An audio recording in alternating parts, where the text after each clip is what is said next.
Marley was dead to begin with. There is no doubt whatever about that. The register of his burial was signed by the clergyman, the clerk, the undertaker, and the chief mourner. Scrooge signed it, and Scrooge's name was good upon change for anything he chose to put his hand to. Old Marley was as dead as a doornail. Mike, I don't mean to say that I know of my own knowledge what there is particularly dead about a doornail. I might have been inclined myself to regard a coffin nail as the deadest piece of ironmongery in the trade. But the wisdom of our ancestors is in the simile, and my unhallowed hand shall not disturb it, or the country's done for. You will therefore allow me to repeat emphatically that Marley was as dead as a doornail.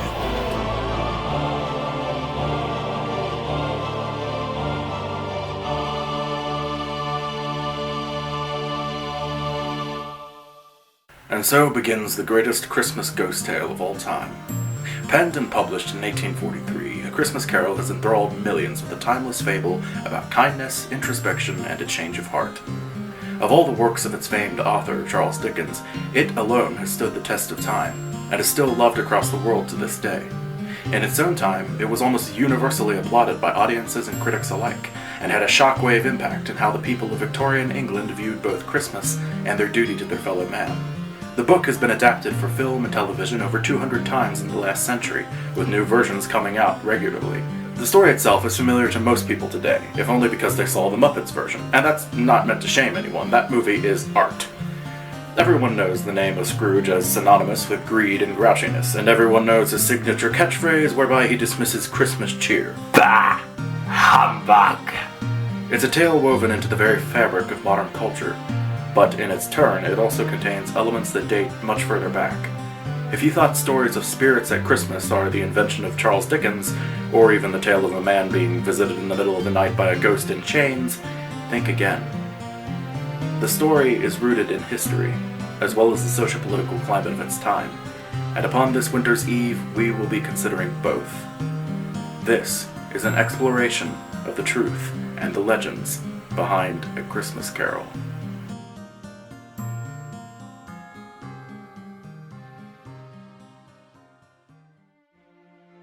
The story centers around a miserly old moneylender by the name of Ebenezer Scrooge. And right there I should stop and explain the significance behind that name. Dickens was famous for coming up with a litany of meaningful, colorful, and sometimes humorous character names intended to give a clue as to the nature of their owners. You can already tell someone named Mr. Murdstone is hardly going to be a nice person, and a lawyer named Buzzfuzz cannot help but be a figure of ridicule. Ebenezer Scrooge is significant in two ways. The name Ebenezer comes from the Bible, and is a Hebrew word referring to a memorial cairn, or pile of stones. The reference to stone might be significant in itself, hinting at Scrooge's cold, hard exterior, but the name can also translate to Stone of Help, as figures in the Bible would erect these memorial stones to mark a spot where they had received divine aid. And indeed, Scrooge does become something of a helpful old stone by the end of the book. Scrooge, however, is rooted in the language of Dickens's time. Derived from the Old English screws, it was used as a verb in Victorian English. To scrooge meant to grind, squeeze, and crush. But he was a tight-fisted hand at the grindstone, Scrooge. A squeezing, wrenching, grasping, scraping, clutching, covetous old sinner. Hard and sharp as flint, from which no steel had ever struck out generous fire. Secret and self-contained, and solitary as an oyster. The cold within him froze his old features, nipped his pointed nose, shriveled his cheek, stiffened his gait, made his eyes red, his thin lips blue, and spoke out shrewdly in his grating voice. Ebenezer Scrooge is a notoriously grouchy miser whose sole concern in life seems to be the hoarding of wealth. He frightens away passers-by with his cruel visage and harsh words, ignoring beggars and terrifying children. His sole friend and business partner, Jacob Marley, has died 7 years prior, and now, on a frigid Christmas Eve in the 1840s, Scrooge hunches over his desk, poring over ledgers and turning a cold shoulder to his nephew Fred's invitation to Christmas dinner. And when a pair of charity workers come over to request his contributions to help the poor and destitute, Scrooge refuses in no uncertain terms. "Are there no prisons?" asked Scrooge. "Plenty of prisons," said the gentleman, laying down the pen again. "And the union workhouses?" demanded Scrooge. "Are they still in operation?" "They are, still," returned the gentleman. "I wish I could say they were not." "The treadmill and the poor law are in full vigour, then?" said Scrooge. "Both very busy, sir." "Oh, I was afraid from what you said at first that something had occurred to stop them in their useful course," said Scrooge. "I'm very glad to hear it." "Under the impression that they scarcely furnish Christian cheer of mind or body to the multitude," returned the gentleman, "a few of us are endeavouring to raise a fund to buy the poor some meat and drink and a means of warmth. We choose this time because it is a time of all others when want is keenly felt and abundance rejoices. What shall I put you down for?" "Nothing," Scrooge replied. "You wish to be anonymous?" "I wish to be left alone," said Scrooge. "Since you ask me what I wish, gentlemen, that is my answer. I don't make merry myself at Christmas, and I can't afford to make idle people merry. I help to support the establishments I've mentioned. They cost enough, and those who are badly off must go there." "Many can't go there, and many would rather die." "If they would rather die," said Scrooge, "they had better do it and decrease the surplus population." This is pretty standard Scrooge talk, but not many are aware that Dickens is conducting some rather biting satirical commentary here. In the early 1800s, a famine spread across many parts of Great Britain, most famously in Ireland, where the crop failures caused the Great Potato Famine, resulting in the deaths of thousands from starvation. This was exacerbated by the enactment of the Corn Laws, a series of tariffs banning the import of cheap corn and other crops so as to protect the interest of English farmers. The actual result of these laws was a massive jump in the cost of food in England, which in turn damaged other industries by reducing the amount of money English families could now afford to spend on other products. Across England, common labourers were frequently forced to rely on the support of parish poorhouses, where food, shelter, clothing and blankets would be provided at the expense of the taxpayer. By the time the 1840s rolled around, conditions had become so severe that the decade would be known as the Hungry Forties. In 1834, the Poor Law Amendment Act cut off this support for many, saying that it only incentivized able-bodied men and their families to not find work or better themselves. From now on, parish support would be limited to the deserving poor, those who were disabled or too old to fend for themselves. The able-bodied must go to the workhouse, where they would participate in manual factory labor. Those imprisoned for debt or petty crimes might be made to walk endlessly on treadmills which powered corn mills and water pumps. The treadmill was a particularly diabolical form punishment. Invented in 1824 by Sir William Cubitt, its original purpose was simply to teach idle prisoners the virtue of industry. Therefore, its power was not harnessed, and prisoners were simply grinding the wind. The treadmill back then was literally a water wheel you would walk on, often while clinging to a bar above your head for support. Combined with malnutrition, the physical strain could prove deadly. Many a poor person didn't have the strength to go there, and many would rather die. And when Scrooge deems it better that the poor should die and decrease the surplus population, he's echoing the opinions of many at the time. In 1798, the influential economist Thomas Malthus penned an essay on the principle of population, arguing that a growing population would outstrip its own resources, thus causing famine and poverty. According to Malthus, it was necessary for the surplus population to be eliminated via disease, war, and famine. This view went against the argument of Adam Smith, who argued that population growth could actually lead to greater enrichment of a country by bringing in more workers to produce. History would ultimately prove that Smith was on the right track. As the population of England grew, it would in turn lead to greater enrichment, greater production, and eventually, much better conditions even for the poorest. But in Dickens' time, Malthusian ideas were common among the upper classes and politicians. This might sound like it's all abstract, boring economic theory, but for Dickens, this was a personal matter of life and death. He knew all too well what it was to be used and abused by the system, to feel gnawing hunger, to work ceaseless hours, to watch his own family decay around him. As a young boy, he had watched his own father, mother, and younger siblings hauled off to debtor's prison over a trifling debt to a local baker. He was forced to leave school at age 12 and labor to help his family, working 10-hour shifts at a bootblacking factory. The experience of labeling pots of bootblack in a dark, rat-infested warehouse left a lasting impression on him, and even after his successes later in life, the trauma would haunt his nightmares for years to come. Its rotten floors and staircase, and the old grey rats swarming down in the cellars, and the sound of their squeaking and scuffling coming up the stairs at all times, and the dirt and decay of the place rise up visibly before me, as if I were there again. It's little wonder that Dickens had so much concern for the poor of England, and so much contempt for the decadent, self-righteous, greedy society that heedlessly ground them down at every turn.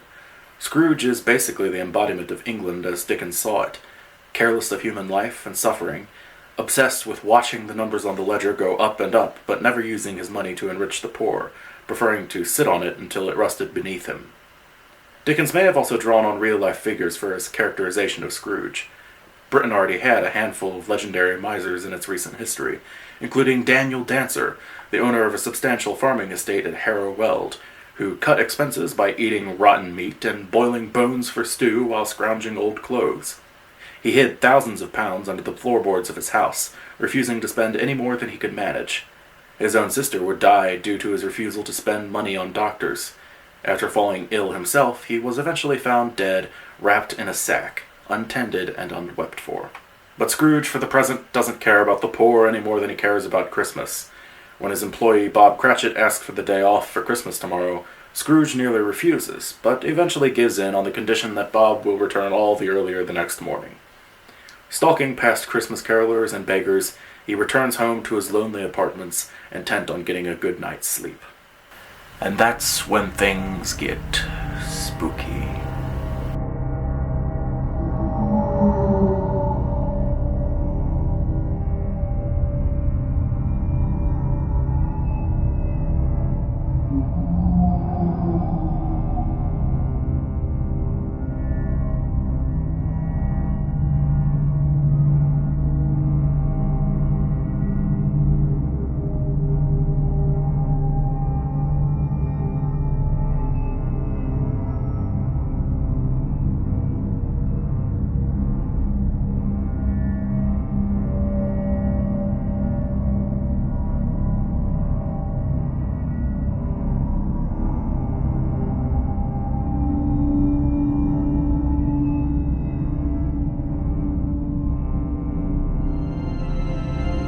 So Scrooge returns home, only to find his front door knocker horribly transformed into the face of his deceased partner, Jacob Marley. The apparition vanishes, leaving Scrooge wondering if he's going crazy. He gets upstairs, locks his door, puts on his dressing gown, and settles down to a bowl of gruel by the fire, only to hear all the bells in the house suddenly ringing. At last, the ghost of Jacob Marley passes through the door, bearing yards of heavy chains, and an even heavier warning for Scrooge. The story of a ghost in chains visiting the owner of a house in the middle of the night is hardly a new one.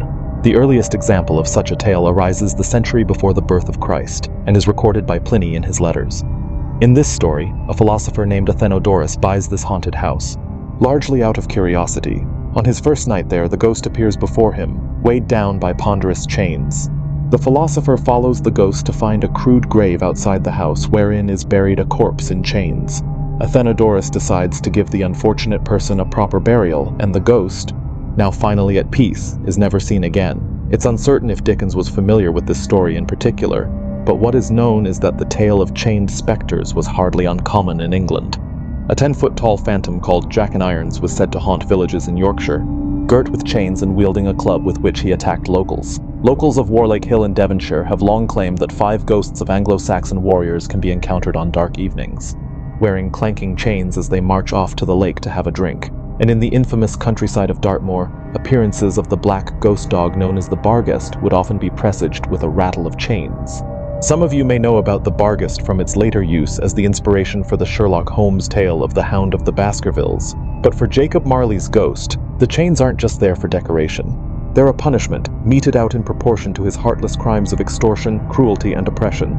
He warns Scrooge that his own evil will see him likewise captive bound and double-ironed. "I wear the chain I forged in life," replied the ghost. "I made it link by link and yard by yard. I girded it on of my own free will, and of my own free will I wore it. Is its pattern strange to you?"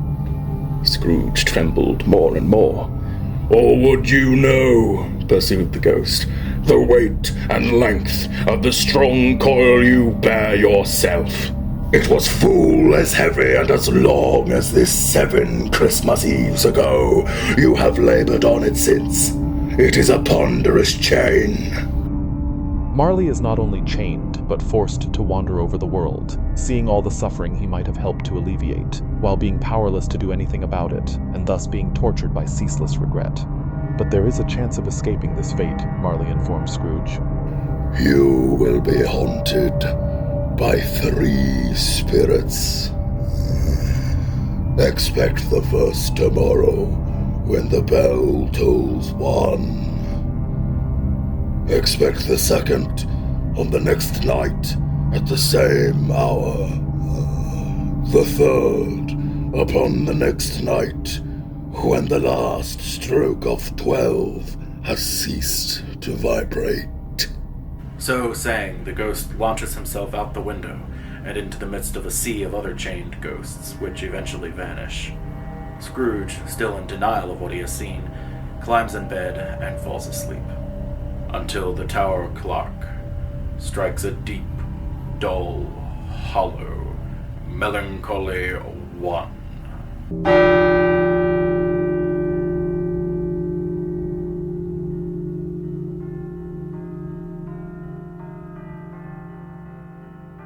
So Scrooge is awakened at 1 in the morning to the sight of a bizarre angelic apparition that Dickens can only describe as being simultaneously like an old man and a child, with an indeterminate number of arms and legs and a head that gives off an eerie light. Its appearance may be a metaphor for the disjointed, timeless nature of memory. The ghost bids Scrooge come with it, telling him that he will see the shadows of the things that have been, that is, Scrooge's own life. Together, Scrooge and this ghost of Christmas past go back in time, where they will walk unseen by all around them. Scrooge sees himself as a lonely child, left alone at a boarding school by a neglectful father during the Christmas holiday. His only companions, the characters of the books he would read to pass away the time. Perhaps this is a nod to Dickens' own experience as a boy, alone with an imagination that would give rise to his own vast cast of characters. But the next part of the vision involves young Scrooge's time working in the warehouses of Mr. Fezziwig, a jovial man who, far from oppressing his employees, treats them to a grand Christmas party. Scrooge is reminded how he once thoroughly enjoyed Christmas, and the spirit at his side invites him to question what happened to change him.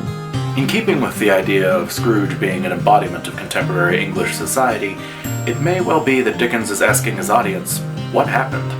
Despite the rosy depictions of Christmas festivities in this story, the holiday was not really that noteworthy at the time. Despite being highly regarded during the Middle Ages, when 12 days of feasting and caroling would be observed, by the 1600s Christmas was falling out of favor, as it had come to reek strongly of libidinous excess and drunken riots. It became common for wild groups of carolers to demand drinks and treats from those they serenaded, threatening destruction of property if they didn't hand over that figgy pudding and Christmas beer double quick.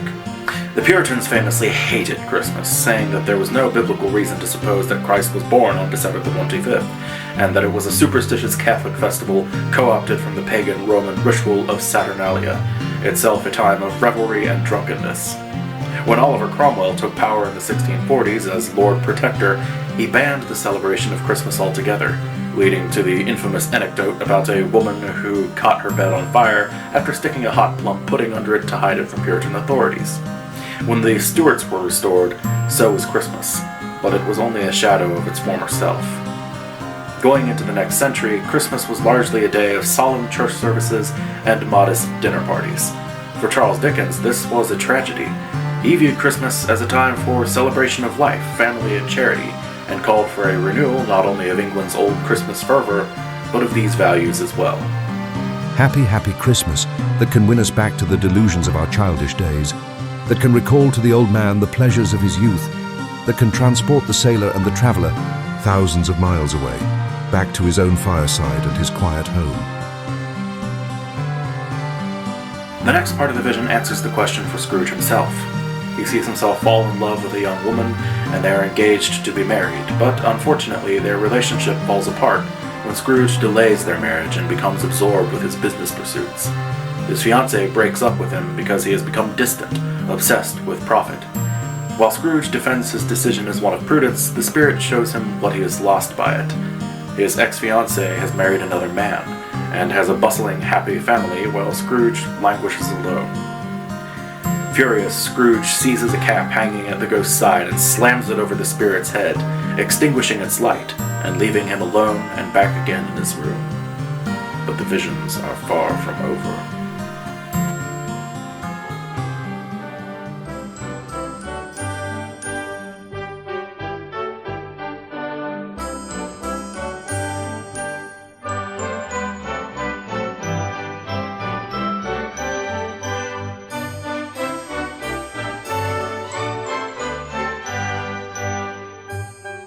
The next spirit that appears to Scrooge is literally the embodiment of Christmas itself. The apartment is suddenly filled with piles of food fit for a Yule feast, and enthroned atop all of it sits a jolly bearded giant in a fur-trimmed robe and a crown of holly.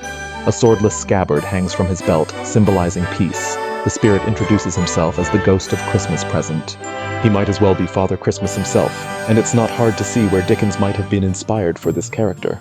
Long before Father Christmas or Santa Claus, a bearded Yuletide gift-giver had been a traditional element of the season in Europe, possibly going back to pre-Christian times. There is some overlap with the Norse Odin, the one-eyed chief deity thought to lead a party of spirits on a romp across the sky, receiving gifts of food and drink left out by the folk of Scandinavia, while leaving behind trinkets of his own. The Anglo-Saxons, having a religious tradition of the same Germanic stock, venerated this god by the name Wodanin. Yule rituals during this period would often feature the sacrifice and devouring of a boar in honor of the wild hunt, giving rise to the later Christmas tradition of the boar's head as a favorite dish. A figure known as Yule, Father Yule, Lord Christmas, Captain Christmas, or Sir Christmas, appears in English Christmas pageants throughout the later Middle Ages. The character would often be bearded, wearing a furred robe and sometimes riding a goat and carrying a sword. Dickens may have been familiar with artwork from his own time depicting Father Christmas wearing a holly crown, much like the ghost here. Another Christmas tradition, dating back to earlier medieval times, features a character called the Lord of Misrule, usually played by a specially selected servant, or peasant who would be granted the privilege of turning the local lord's house topsy-turvy, giving out orders to superiors and presiding over a wild party. And so this Lord of Misrule enters the rich man's house uninvited, turning his dismal quarters into a jolly feasting hall. Soon he will turn Scrooge's very worldview on its head. The spirit tells Scrooge that he has over 1,800 of his brothers before him, just as there have been 1,800 Christmases since the birth of Christ. He brings Scrooge to a scene of a busy street on Christmas Day, where the market is positively choked with people buying food for Christmas dinner. As they walk among the oblivious shoppers, the spirit sprinkles incense from his torch on those passing by, blessing their food, or even using it to restore the Christmas spirits if they get in a scuffle or almost lose their tempers with someone cutting in line. Importantly, the spirit takes him to the house of his own employee, Bob Cratchit, where the giddy horde of Cratchit children are helping their mother prepare a rather scanty Christmas dinner, the best Bob's meager salary can afford, but the Cratchits are determined to make the very best of it. There Scrooge sees Tiny Tim, the youngest Cratchit. He has an angelic innocence about him, but is a cripple of a weak and sickly constitution, forced to walk on a crutch with his legs bound in an iron frame. Tim may have been inspired by Charles Dickens' own real-life brother nicknamed Tiny Fred, who was similarly handicapped. It's possible that he and his fictional counterpart had rickets, a bone disorder caused by vitamin deficiencies that a poor child in Victorian England might well have suffered. Scrooge could very likely save this boy's life by improving his family's financial situation. But when he asks the spirit if the child will live, he receives a harsh reply. "I see a vacant seat," replied the ghost, "in the poor chimney corner, and a crutch without an owner, carefully preserved. If these shadows remain unaltered by the future, the child will die." "No, no," said Scrooge. "Oh, no, kind spirit, say he will be spared." "If these shadows remain unaltered by the future, none other of my race," returned the ghost, "will find him here. What then? If he be like to die, you'd better do it, and decrease the surplus population." Scrooge hung his head to hear his own words quoted by the spirit, and was overcome with penitence and grief. "Man," said the ghost, "if man you be in heart, not adamant, forbear that wicked cant until you have discovered what the surplus is and where it is. Will you decide what men shall live, what men shall die? it may be that in the sight of heaven you are more worthless and less fit to live than millions like this poor man's child. Oh God, to hear the insect on the leaf pronouncing on the too much life among his hungry brothers in the dust. The next part of this vision is a cheerier one, in which Scrooge sees his nephew Fred surrounded by friends at his Christmas party. But the cheer is dampened when he sees that he is little more than a figure of fun and scorn to those at the party. Fred points out that his uncle only ever hurts himself when he refuses to visit, since he misses out on such good food and company. The spirit shows Scrooge several other Christmas celebrations taking place all across England, where even miners laboring underground gather round the fire to sing carols. And out to sea, where keepers in a lighthouse and sailors on a ship also remember the day. Christmas unites people of every class, it seems, and yet the last part of the vision is much darker. The spirit, who seems to have aged considerably, Christmas is almost past, shows Scrooge a pair of children hiding beneath his robe, but these are not normal children. They were a boy and girl, yellow, meagre, ragged, scowling, wolfish, but prostrate too in their humility. Where graceful youth should have filled their features out and touched them with its freshest tints, a stale and shriveled hand like that of age had pinched and twisted them and pulled them into shreds. Where angels might have sat enthroned, devils lurked and glared out menacing. No change, no degradation, no perversion of humanity in any grade, through all the mysteries of wonderful creation, has monsters half so horrible and dread. Scrooge started back, appalled. Having them shown to him in this way, he tried to say they were fine children, but the words choked themselves rather than be parties to a lie of such enormous magnitude. "Spirit, are they yours?" Scrooge could say no more. "They are man's," said the spirit, looking down upon them, "and they cling to me, appealing from their fathers. This boy is ignorance, this girl is want. Beware them both, and all of their degree, but most of all beware this boy, for on his brow I see that written which is doom, unless the writing be erased." "Deny it!" cried the spirit, stretching out its hand towards the city. "Slander those who tell it ye! Admit it for your factious purposes, and make it worse, and bide the end." "Have they no refuge or resource?" cried Scrooge. "Are there no prisons?" said the spirit, turning on him for the last time with his own words. "Are there no workhouses?" Here Dickens hurls the ugliness of Malthusian philosophy in the face of all who espouse it. Ignorance and want were evils he repeatedly preached about in his writings and the speeches he gave at various charity events. Both the suffering of the poor and the refusal to acknowledge it were creating the conditions for a perfect storm. Similar circumstances actually led to an explosion of violent uprisings in places like France, and later Russia. Dickens is warning of a very real danger here. The poor would only take so much abuse. My own heart dies within me when I see thousands of immortal creatures condemned, without alternative or choice, to tread, not what our great poet calls the primrose path to the everlasting bonfire, but one of jaded flints and stones laid down by brutal ignorance and held together like the solid rocks by years of this most wicked axiom. With this final chilling warning, the ghost of Christmas present ceases to be present.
The final ghost appears immediately, in the most terrifying form Scrooge has yet encountered.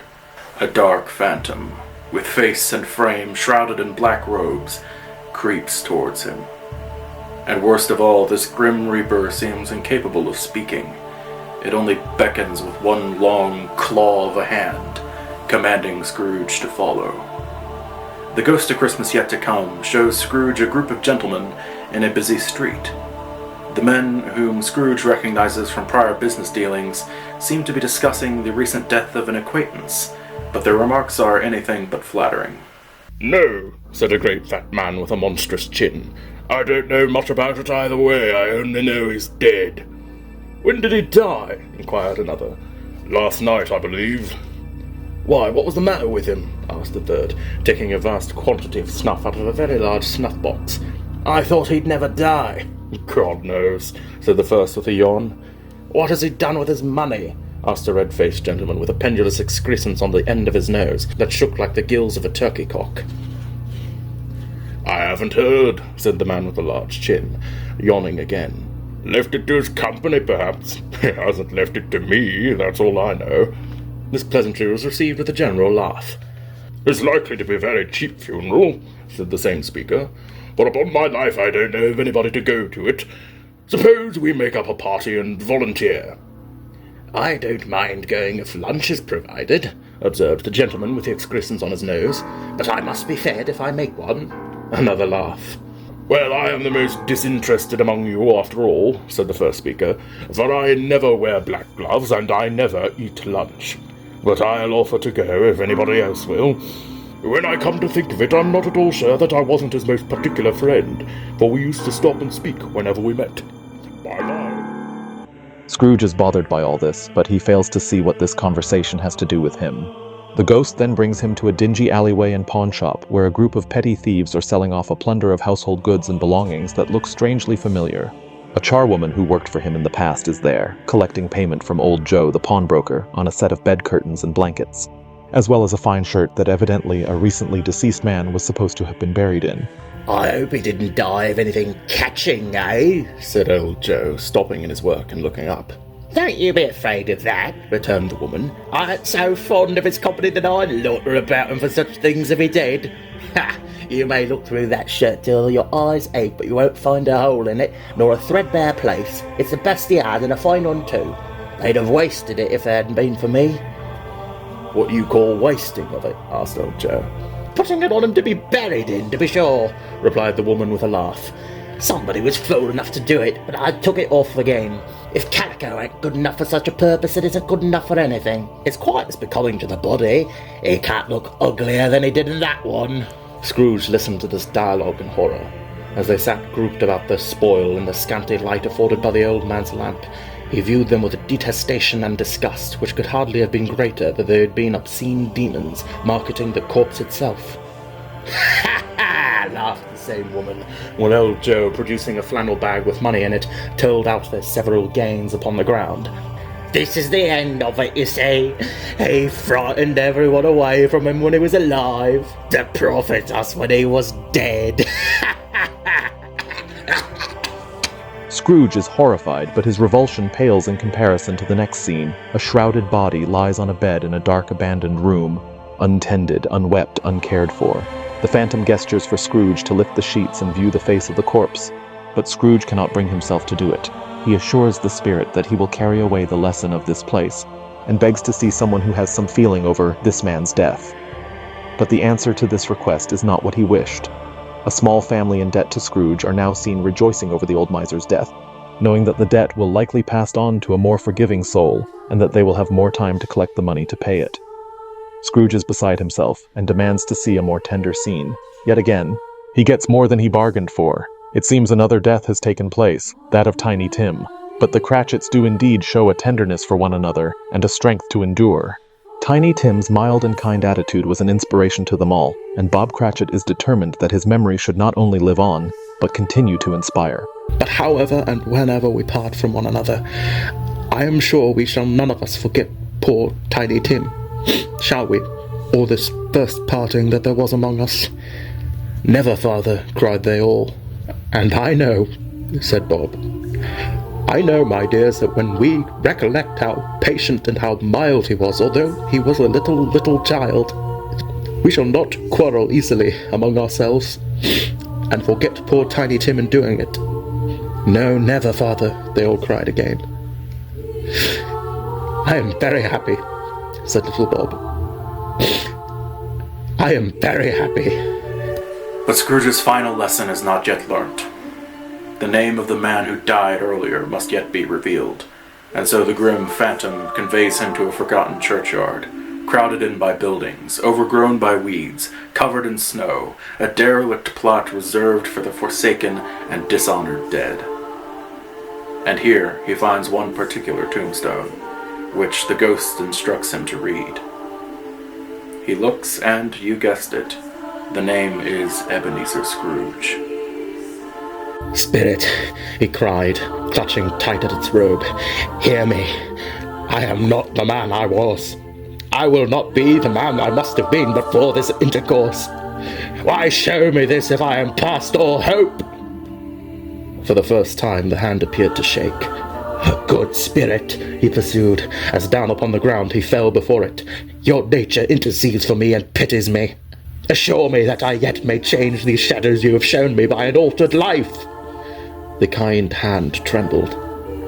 I will honour Christmas in my heart and try to keep it all the year. I will live in the past, the present, and the future. The spirits of all three shall strive within me. I will not shut out the lessons that they teach. Oh, tell me that I may sponge away the writing on this stone. In his agony, he caught the spectral hand. It sought to free itself, but he was strong in his entreaty and detained it. The spirit, stronger yet, repulsed him. Holding up his hands in one last prayer to have his fate reversed, he saw an alteration in the phantom's hood and dress. It shrunk, collapsed, and dwindled down into a bedpost.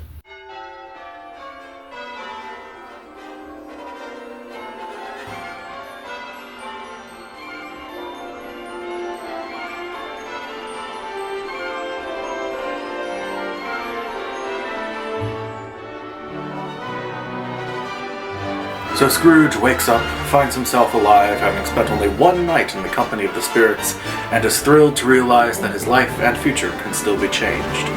His first official act is, of course, to hail a passing boy in the street below his bedroom window and hire him at quite generous pay to go out and buy a massive turkey to be anonymously sent to the Cratchit family for Christmas dinner. After leaving his house, Scrooge finds the charity workers he had spurned the night before. Apologizing for his earlier rudeness, he promises a massive donation, leaving the worthy gentleman nearly speechless. He then goes to his nephew Fred, makes amends, and is forgiven and welcomed with open arms to a roaring Christmas party, the first he has attended in many a long year. The final act of setting things right comes when Scrooge goes to the office the next morning. He purposely attempts to catch Bob Cratchit coming in late, and indeed he succeeds. His hat was off before he opened the door, his comforter too. He was on his stool in a jiffy, driving away with his pen as if he were trying to overtake 9 o'clock. "Hullo!" growled Scrooge in his accustomed voice, as near as he could feign it. "What do you mean by coming here at this time of day?" I'm very sorry, sir," said Bob. "I am behind my time." "You are," repeated Scrooge. "Yes, I think you are. Step this way, if you please." "It's only once a year, sir," pleaded Bob, appearing from the tank. "It shall not be repeated. I was making rather merry yesterday, sir." "Now, I'll tell you what, my friend," said Scrooge. "I am not going to stand for this sort of thing any longer. And therefore," he continued, leaping from his stool and giving Bob such a dig in the waistcoat that he staggered back into the tank again, "and therefore I am about to raise your salary." Bob trembled and got a little nearer to the ruler. He had a momentary idea of knocking Scrooge down with it, holding him and calling to the people in the court for help and a straight waistcoat. "A Merry Christmas, Bob," said Scrooge, with an earnestness that could not be mistaken, as he clapped him on the back. "A merrier Christmas, Bob, my good fellow, than I have given you for many a year. I'll raise your salary and endeavour to assist your struggling family, and we will discuss your affairs this very afternoon over a Christmas bowl of smoking bishop, Bob. Make up the fires and buy another coal scuttle before you dot another I, Bob Cratchit." Charles Dickens wrote this book at a troubled time in his life. Despite his meteoric rise with hits like The Pickwick Papers and The Old Curiosity Shop, critics were beginning to remark that he had fallen off as of late. His attempts to grow interest in his books during a tour of North America also did little to help his situation. Indeed, he spent more than he could afford on the trip and returned to Britain disappointed with the country and financially in trouble, with his wife pregnant with their 5th child. Around this time, Dickens would read a parliamentary report on the working conditions of child labourers in England. Oral testimonies of the victims left little doubt in his mind. These practices had to be exposed and condemned. Children were working 14-hour shifts, often doing thankless, dangerous work like climbing into the bowels of heavy machinery to clear jams for a fifth of an adult's pay. Injuries, sickness, and fatalities were common. Dickens threw himself into efforts to combat the abuse of the weak and poor, notably in writing and lecturing for the Manchester Athenaeum, a charitable organization aimed at providing a place of education and recreation for the poor. In a speech in October of 1843, he attacked the source of all these social ills, ignorance. Learning, as Dickens saw it, was a key for the poor to escape poverty through self-betterment, but ignorance also affected the privileged few. To learn more about the world, about how other men lived, was to learn greater sympathy for all men. Something of what he hears or reads can scarcely fail to become at times a topic of discourse by his own fireside, nor can it ever fail to lead to larger sympathies with man and to a higher veneration for the great creator of all the wonders of this universe. And it was this speech that spawned the ghost of an idea in Dickens's mind. Over the next 6 weeks, he took nightly walks, thinking up a story that would take the complacent, apathetic society by the collar and force it to look at the suffering he created. The words seemed to pour out of him in a flood of inspiration, and he wept and laughed and wept again as the tale told itself in his mind. Truth be told, it wasn't the first time Dickens had written a cautionary tale of an old misanthrope being reformed by supernatural visitors at Christmas time. While writing his popular series, The Pickwick Papers, Dickens included an anecdote about Gabriel Grubb, a grouchy old sexton who scoffs at Christmas carolers, makes light of his task of burying the dead in the churchyard, and is generally a horrible fellow whose only friend is a bottle. But on Christmas night, a troop of goblins appear and abduct Gabriel to their cave, where they show Grubb several visions of the lives of those he despises and ignores, including a vision of a poor family who enjoys life together and sticks together through hard times, even when the youngest and fairest of the children dies. Gabriel awakens in the graveyard as if from a dream, and is a thoroughly changed man. Sounds hauntingly familiar. The story fits pretty well in the emerging Gothic genre, drawing on dark supernatural elements to conduct a moral exploration. Writers like Mary Shelley and Lord Byron had already established the genre in decades prior, but while Dickens would definitely lean more Gothic in other books, The Christmas Carol seems to have a limit on how dark and grim it's willing to get. There is a happy ending after all, and Christmas cheer is a constant theme. That said, the book could be seen as something of an intersection, both between the trendy new Gothic genre and the grand old tradition of telling ghost stories at Christmas time. Dickens wrote and published this book as a passion project. When he took it to his publishers at Chapman and Hall, they hesitated, but he believed so strongly in his story that he offered to pay for the production out of his own pocket, even reducing the price to 5 shillings to make it more affordable to the average reader. The reception was tremendous.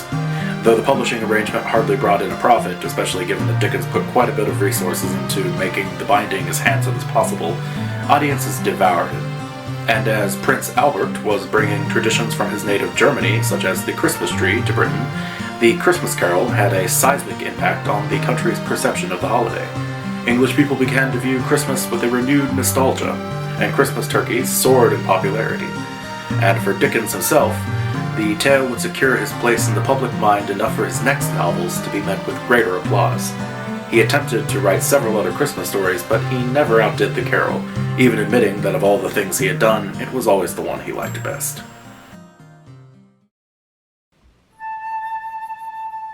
When Dickens died in 1870, a young girl was said to have asked, "Mr. Dickens dead?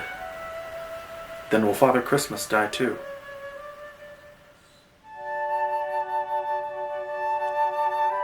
Scrooge had no further intercourse with spirits, but lived upon the total abstinence principle ever afterwards, and it was always said of him that he knew how to keep Christmas well, if any man alive possessed the knowledge. May that truly be said of us. and all of us. And so, as Tiny Tim observed, God bless us, everyone.